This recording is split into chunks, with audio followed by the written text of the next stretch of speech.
दिव्या तुझ्या स्टोरीला एक दिसतं, स्टेटसला एक दिसतं, तुम्हाला वाटलं फिरायला गेली नजर लावतात ना लोक, फिरायला गेली म्हणजे की ट्रिप कॅन्सल होईल एवढी घाण नजर लावतात. हा म्हणजे तुझा विचार खरं झाला पडतं ना. म्हणून मी नाही सांगत तुला कुठं Direct गप्पा. आणि मग मी आता गल्लीत बोलताना फिरायला दिसते लोकांना कुठं बघतो की गोव्याला गेली नाही का कुठं कुठं जाती. ते फक्त आता आम्ही स्वप्नात ठरवतो की आम्ही इथं गेलो, ते स्वप्न खरंच सत्यात उतरतं ना गं. हा मग उतरलं ना तुझं? उचललं ना माझं. मी लय मजा केली, मग मजा केली. तर नमस्कार, मी पायल. तसं आज माझ्या पनूचा बड्डे आहे म्हणून केक शॉपमध्ये येऊन केक वगैरे घेतला आणि आम्ही घरातून तसं तर लवकरच निघालो होतो, पण मला वाटलं नव्हतं की तिथं ट्रॅफिक लागणार आणि आम्हाला जायला उशीर होणार. म्हणजे जी गोष्ट मला नको असते ना ती खरंच होते.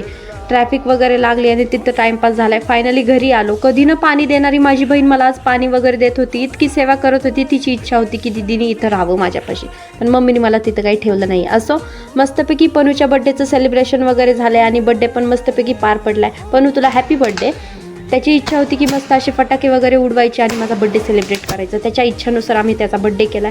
घरी आलो आणि मम्मीने पावभाजी केली होती आणि पावभाजी तसं तर चांगलीच झाली होती.